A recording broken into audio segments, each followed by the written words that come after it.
আসসালামু আলাইকুম। সবাইকে শুভেচ্ছা জানাচ্ছি। মাসুম মাহবুব দেখছেন ওপেন দ্য ইউটিউব চ্যানেল এবং মাসুম মাহবুব ফেসবুক পেজ। আপনারা যে প্রশ্নগুলো করেছেন আমি শুনতে পাচ্ছি, মার্কিন সেনাবাহিনী ঘাঁটি দেশে বাংলাদেশে এই সম্পর্কে কিছু বলুন, সত্য কি মিথ্যা? এটা নিয়ে আলাদা কথা বলব। এটা ভারতের কিছু গণমাধ্যমে এসছে। এটা নিয়ে আজকে কথা বলব না। আমি আরেকটা সেশন করব আলাদাভাবে। আজকে আমার যে বিষয়বস্তু আছে আলোচনা সেগুলো অনেকগুলো বেশ গুরুত্বপূর্ণ। আমি একটু স্টুডিওতে আছি এই মুহূর্তে লাইভটা শেষ করে। বাহিরে একটা জরুরি কাজের জন্য যাব। তারপরেও আপনাদের বেশ কিছু খবর দেওয়ার জন্য আসছি। ১ম কথা হলো গত রাত থেকে মধ্যপ্রাচ্যের দৃশ্যপট পাল্টে যাচ্ছে।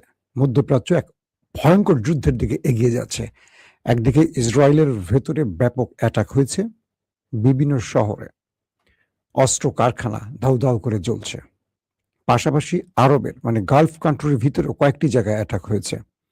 অন্যদিকে মিস্টার ট্রাম্প বলছে time is tracking. Tick, tick, tick, tick, tick, tick ঘড়ি চলছে। সময় ফুরিয়ে আসছে। ইরানকে শেষ সময়টুকু দেয়া হচ্ছে। এরপর ইরানি জাতিকে ইতিহাসের সবচেয়ে ভয়ঙ্কর পরিস্থিতির মধ্যে পড়তে যাচ্ছে। মানে কি নিউক্লিয়ারের চেয়ে ভয়াবহ কিছু করবে ট্রাম্প। আর ইরান বলছে শত্রুকে এইটুকু বলতে চাই, তোমরা যুদ্ধ শুরু করবে। আবারও বলছি ইরান শেষ করবে। পাশাপাশি আরো অনেকগুলো খবর আছে দর্শক। এক ভয়ঙ্কর অন্ধকারের দিকে যাচ্ছে পৃথিবী। সে অন্ধকারের খবরগুলো এখন দিতে হচ্ছে দুঃখজনক হলেও। আসেন, ১ম যে খবরটি দিচ্ছি, ওমান সাগরে মার্কিন রণতরীগুলো রয়েছে।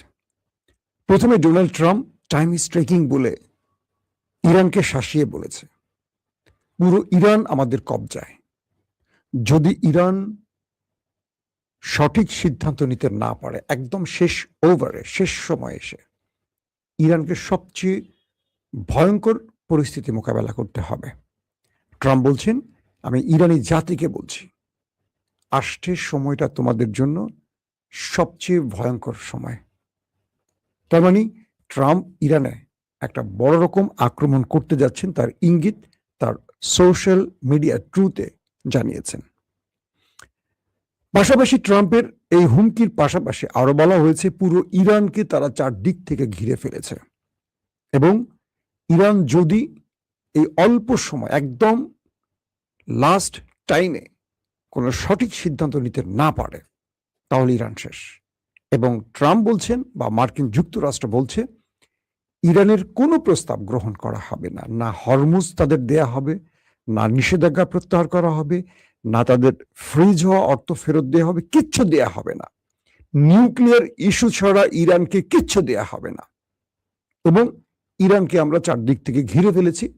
ইরান সবচেয়ে বড় আঘাতের মুখোমুখি হতে যাচ্ছে। যে তুফান আসছে, এই তুফান ইরানকে ধ্বংস করে ফেলবে, পুরো জাতিকে ধ্বংস করে ফেলবে। পুরো জাতি শব্দটা তেহরান বা ইস্পাহান বা এরকম একটি শহর নয়, পুরো জাতিকে মুছে ফেলবে। তার মানে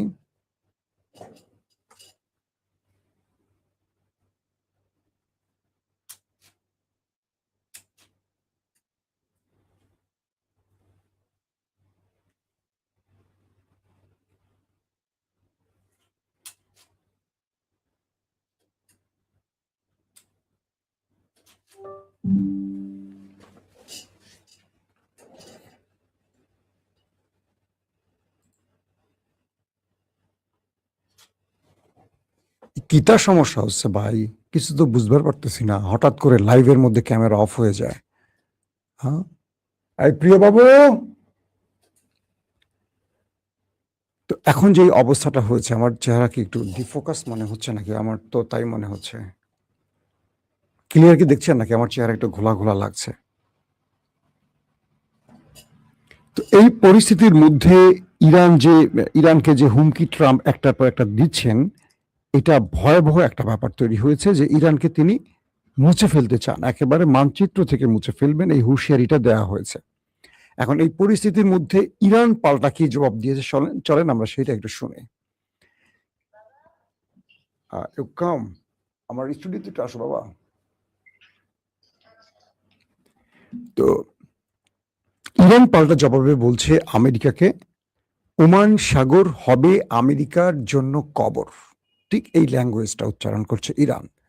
কারণ ওমান সাগরে এখন আমেরিকা অবস্থান করছে। বলছে ওমান সাগর হবে আমেরিকার কবরস্থান। আমেরিকার রিফ্রেশ বাটনটা একটা ক্লিক করো।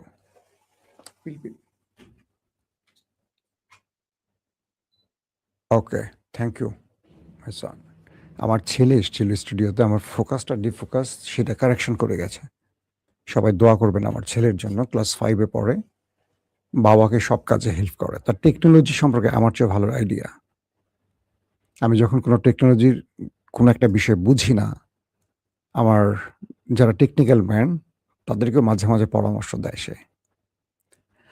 দর্শক, একজন লিখছে মাসুম ভাই চ্যানেলের ক্যাপ ছায়া লাগছে। ক্যাপে ছায়া লাগেনি, ডিফোকাস হয়ে গেছে। ক্যামেরা যখন আবার অন হয়ে অফ করছি, অফ থেকে অন করছি। তো বলে ইরান বলছে যে ওমান সাগর হবে আমেরিকার কবর এবং আমেরিকার যুদ্ধ জাহাজ, সেনাবাহিনী, রণতরী যারা এ অঞ্চলে প্রবেশ করেছে তাদের জন্য কবর। তার মানে আমেরিকা ইরানকে, ইরান আমেরিকাকে ভয়াবহ হুমকি দিচ্ছে, একদম কবর আর ধ্বংস করে ফেলবে, জাতিকে ধ্বংস করে ফেলবে। এই দুই ধরনের বার্তাগুলো দুই পক্ষ থেকে আসছে। এখন প্রশ্ন হলো, যুদ্ধবিরতিটি যখন 80 দিন হয়ে গেল যুদ্ধ এবং যুদ্ধবিরতি, ইরান আমেরিকা ইসরায়েলের লড়াইয়ের আজকে প্রায় 80তম দিন। এর মধ্যে 40 দিন যুদ্ধ আর 40 দিন গেছে সিজ ফায়ার। মার্কিন গণমাধ্যমগুলো নিউ ইয়র্ক টাইমস থেকে শুরু করে আরো অনেকগুলো গণমাধ্যম বলছে আমেরিকা ইসরায়েল একটা বড় আক্রমণের পরিকল্পনা করছে। তো এরই মধ্যে আপনারা আমার চ্যানেলেও দেখেছেন, কালকে ইসরায়েলের মধ্যে ব্যাপক অ্যাটাক হয়েছে। বলা হচ্ছে যে লেবাননের থেকে এই অ্যাটাকগুলো করা হয়েছে এবং প্রথমে অ্যাডমিট করেনি ইসরায়েল। তাদের যে অ্যারো মিসাইল কারখানাটা, যেখান থেকে অ্যারো 2, 3, 4 এই যে আকাশ প্রতিরক্ষা সিস্টেমের যে মিসাইলগুলো তৈরি করে ইরানের ব্যালিস্টিক মিসাইলকে ইন্টারসেপ্টের জন্য, সেই কারখানায় হামলা হয়েছে। তারা বলছে যে এটি আমাদের একটি নিজেদের একটি এটাকে কোনো একটা কিছু টেস্ট করছে তারা। কোনো মিসাইল কারখানার মধ্যে টেস্ট করে কারখানা ধ্বংস করে ফেলে, এটা তো টেস্ট না। এটা তারা তাদের ব্যর্থতা লুকাবার জন্য ইসরায়েল এই কথাগুলো বলেছে। আন্তর্জাতিক গণমাধ্যম কাউকে সেখানে ঢুকতে দিচ্ছে না, পুরো নিউজ মিডিয়ার উপর সেন্সর বসিয়ে দিয়েছে। এরপর আমরা আল মায়াদিন থেকে শুরু করে কয়েকটি গণমাধ্যমের ফুটেজে দেখেছি লেবানন থেকে ইসরায়েলের ভেতরে ব্যাপক অ্যাটাক করা হয়েছে। একদম কয়েকটি শহরে মিসাইল হিট করে একদম পুরো আকাশ রাতের অন্ধকারে আলোতে ভরে গেছে। এত আগুনের ফুলকি দেখা গেছে, এত ম্যাসিভ আকারে অ্যাটাক হয়েছে দেশটির ভেতরে। ইরান এটার সাথে নিজের সম্পৃক্ততা আছে কিনা কিচ্ছু বলে নাই। সৌদি আরবে 3টি ড্রোন ঢুকেছিল, 3টিকে সৌদি আরব ইন্টারসেপ্ট করেছে। বাট সৌদি এখন পর্যন্ত বলেনি এটা কারা করেছে। তবে কিছু কিছু গণমাধ্যম বলছে এটা ইরান করতে পারে, বাট এটা ইরান অস্বীকার করেছে যে না, তারা এই কাজটি করেনি। পাশাপাশি আরব আমিরাত কয়েক দফা হিট হয়েছে। এর মধ্যে আরব আমিরাতের আল বারাকা পারমাণবিক বিদ্যুৎ কেন্দ্র আক্রমণ হয়েছে। 3টি ড্রোন হিট করেছে, 2টো ইন্টারসেপ্ট, একটা অ্যাটাক করেছে। এটা নিয়ে রাফায়েল গ্রোসি, যিনি পারমাণবিক প্রকল্প অর্থাৎ IAEA এর প্রধান, তিনি বলছেন যুদ্ধে নিউক্লিয়ার সাইটগুলো সবসময় যুদ্ধের বাইরে থাকে। এটা হুমকি, যুদ্ধ শুধু নয়, পৃথিবীর জন্য হুমকি। যারা করেছেন তাদেরকে বলছেন যে এটা ভয়ঙ্কর কিছু, এটা উচিত নয়। আর আরব আমিরাত বলছে এটি সন্ত্রাসী হামলা। এখনো আরব আমিরাত বলেনি এটা কারা করেছে। এর মধ্যে যে পরিস্থিতিটা নতুন করে তৈরি হয়েছে সেটি হলো ইয়েমেন, অর্থাৎ আরবের কয়েকটি দেশে কাল রাতে কিন্তু হামলার ঘটনা ঘটেছে। আমি কিছু ইঙ্গিত আপনাদের দিয়েছি, ইসরায়েলে হয়েছে। আমেরিকা ইয়েমেনে কয়েকটা অ্যাটাক করেছে। তো এই অ্যাটাকের মধ্যে ইয়েমেন আমেরিকার কয়েকটি ড্রোনকে ভূপাতিত করেছে ইয়েমেন, এবং তাদের যে হেলফায়ার মিসাইল আছে এটিকেও ইন্টারসেপ্ট করেছে বা ধ্বংস করেছে। ইন্টারসেপ্ট বলবো না, ধ্বংস করেছে বলবো ইয়েমেন। এবং ইয়েমেন বলছে তারা যে কোনো সময় বাবুল মান্দাব বন্ধ করে দেবে। হরমুজ তো বন্ধই আছে, বাবুল মান্দাব বন্ধ করে দিলে গালফ কান্ট্রির হাতে হারিকেন ধরে যাবে। এই পথটি ছাড়া আর কোনো পথ তাদের জন্য খোলা থাকবে না। তো এই পরিস্থিতির মধ্যে ইরান যে বলল যে পৃথিবী যা দেখেনি আমরা তা দেখাবো, এখন এই ইরান কি দেখাবে আসলে এটা নিয়েও অনেক জল্পনা কল্পনা চলছে। অনেকে বলছে যে ইরানের কাছে এমন ধরনের মিসাইল আছে যেটা তারা প্রকাশ করেনি, এটা এই যুদ্ধে তারা ব্যবহার করতে চায় শত্রুর বিরুদ্ধে। সেই মিসাইল গুলো লঞ্চ করা হয়েছে ইরানের পক্ষ থেকে, একাধিকবার এই কথাগুলো বলা হয়েছে। এখন একটি বিষয় আলোচনার সবচেয়ে শীর্ষে আসছে, ট্রাম্প যে শব্দটি বলছে time is over, time is trekking, ঘড়ি চলছে। তার মানে ট্রাম্প একদম শেষ মুহূর্তের চূড়ান্ত বার্তাটি ইরানকে দিয়েছে। ইরানও আমেরিকাকে চূড়ান্ত বার্তাটি দিয়েছে। পুরো পৃথিবী এক ভয়াবহ তুফানের অপেক্ষায় আছে, কারণ ট্রাম্পই বলছে এই নীরবতা হলো আসছে ভয়ঙ্কর এক তুফানের জন্য। মানে তুফান আসার আগে একটা নীরবতা তৈরি হয়, সেটারও ইঙ্গিত দিয়েছে ট্রাম্প গতকালকে, আপনারা জেনেছেন। তো এই পরিস্থিতির মধ্যে আরব আমিরাত বা গালফ কান্ট্রি কোন পক্ষে দাঁড়াচ্ছে সেটা নিয়েও একটি পক্ষ তৈরি হচ্ছে। ইসরায়েল ট্রাম্পকে সরাসরি ইঙ্গিত দিয়েছে যুদ্ধের জন্য, কারণ কালকে ট্রাম্প যখন ইরানের সাথে তার শেষ চেষ্টাটি ব্যর্থ হয়, অর্থাৎ ট্রাম্প যখন তার লাস্ট বক্তব্যে বলেছেন যে টাইম ইজ ট্রেকিং, তারপরে তিনি কি বলে ইসরায়েলের প্রধানমন্ত্রী নেতানিয়াহুকে কল করেছেন এবং তিনি বলছেন ইরানের সময় ফুরিয়ে আসছে, ইরানকে আমরা এই করবো ওই করবো সেই ঘোষণা দিয়ে ফেলছেন। তারপরে তিনি নেতানিয়াহুকে ফোন করেছেন। নেতানিয়াহু জরুরি মিটিং থেকে বেরিয়ে এসে ট্রাম্পের সাথে কানেক্ট হলেন এবং দুজন একটা বিস্তর আলোচনা করলেন পুরো যুদ্ধের পরিকল্পনা নিয়ে। সোশ্যাল মিডিয়াতে এবং গণমাধ্যমে কিছু প্রশ্ন উঠেছে। ট্রাম্প যখন চীন থেকে ফিরে এলেন আমেরিকাতে, এসে তিনি পুরো বিষয়টি নিয়ে প্রথম যে ফোনটি করলেন নেতানিয়াহুকে, একই অবস্থা। মার্কিন যুক্তরাষ্ট্রের কিছু গণমাধ্যম বলছে ট্রাম্প কি কোনো পররাষ্ট্রমন্ত্রী আর আমেরিকার প্রধানমন্ত্রী কি নেতানিয়াহু, যে প্রতিটি বিষয় এভাবে নেতানিয়াহুকে তিনি অবগত করছেন বাধ্যগত তার রাষ্ট্রের একজন কর্মকর্তার মতো। মানে ট্রাম্প আমেরিকার একজন ক্ষুদ্র কর্মকর্তা বা পররাষ্ট্রমন্ত্রী বা অ্যাডভাইজার, আর তার আমেরিকার প্রধানমন্ত্রী হলো ওই নেতা কাকু। তাকে সবকিছু তাকে বলতে হচ্ছে, পুরো রিপোর্ট তাকে দিতে হচ্ছে। এটা নিয়ে হাস্যরসের সৃষ্টি হচ্ছে, বিভিন্ন গণমাধ্যমে এগুলো নিয়ে প্রশ্ন করছে। প্রশ্ন হলো ট্রাম্প নেতানিয়াহুর কাছে ধরা কেন? নেতানিয়াহু যা চাইছে তাই হচ্ছে। দেখেন, নেতানিয়াহু চাইছে যুদ্ধবিরতি ব্যর্থ হোক, যুদ্ধটা শুরু হোক ঠিক যুদ্ধের চূড়ান্ত পর্যায়ে। এবং কালকে রাতে ওর মধ্যে কিন্তু অ্যাটাক চলছে, ইসরায়েলে অ্যাটাক হয়েছে, আরব আমিরাত অ্যাটাক হয়েছে। আরব আমিরাতের অ্যাটাকটা ধরেন ইরান করে থাকে। ইরান কেন করছে? আরব আমিরাতকে ইরান বোঝাচ্ছে বি কেয়ারফুল, তোমাকে আমি ওয়ার্নিং দিচ্ছি, তুমি সাবধান হও, তুমি যা করছো প্রতি মুহূর্তের আপডেট আমি জানি। তুমি নেতানিয়াহুকে তোমার দেশে এনে যুদ্ধের পরিকল্পনা তৈরি করছো, তুমি মোসাদকে আনছো, তুমি আইডিএফ প্রধানকে আনছো, অর্থাৎ ইসরায়েলের সেনা প্রধানকে আনছো, গোপনে গোপনে তুমি এগুলো করছো আর অস্বীকার করছো।